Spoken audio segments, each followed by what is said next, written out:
Uyu munsi rero turabona abatari bake umuvyeyi yibarutse agaca atahava kwa muganga iyo uruyoya rumeze neza.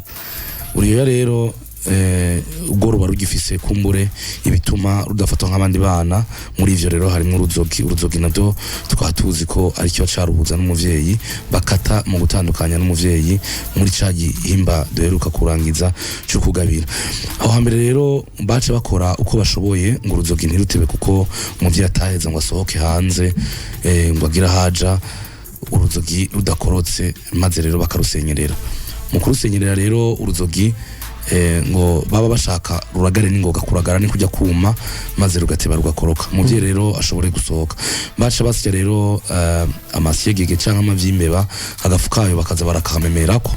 Mwako kamerako canke rero bagafata bagataka mu mavuta bagasika ku izimba c'uruzogi amavuta y'inka, canke rero bakavungerera mu ntoke utuzi twakaruvya. Akaruvya no kuvuga rero kanya gashugwe gasa n'ibara ry'umuhondo kaba kari mu ruyuzi, hama bakadukanyira mu imero ya gwaruzogi mu nyuma rukazoheza rugakoroka.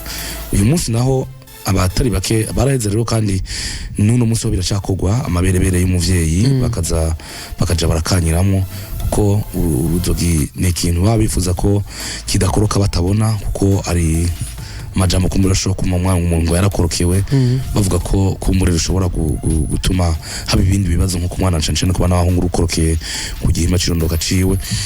Baranarubika cyane kuko ni kimwe mu miti, kuko n'abantu bavyaye ibivyimba baravuga ko uruzogi bashobora kurushira kikivimba kikayonga canke kigaca n'ingoga. Ego nuko rero ugusenyera uruzogi nivyo vyakorerwa uruzogi kugira rushobore gutandukana n'umwana inyuma yo gutandukana n'umuvyeyi n'inyuma yo gutanga ubuzima bwo kuba yigenga abaho yonka nyina. Kazoza FM, be your own boss.